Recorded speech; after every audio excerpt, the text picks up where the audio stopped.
نحمده ونصلي على رسوله الكريم اما بعد فاعوذ بالله من الشیطان الرجیم بسم اللہ الرحمن الرحیم۔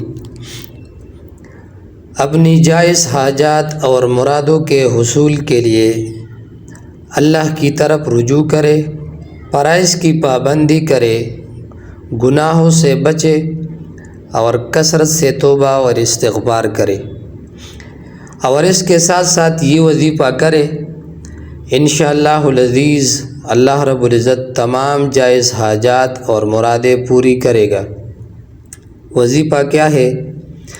نماز عصر کے بعد 313 بار روزانہ لا الہ الا انت سبحانک انی کنت من الظالمین پڑھا کرے۔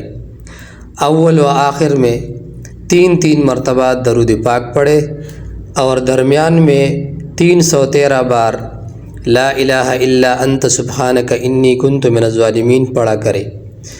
جب تک حاجت پوری نہ ہو اسی وقت تک جاری رکھے۔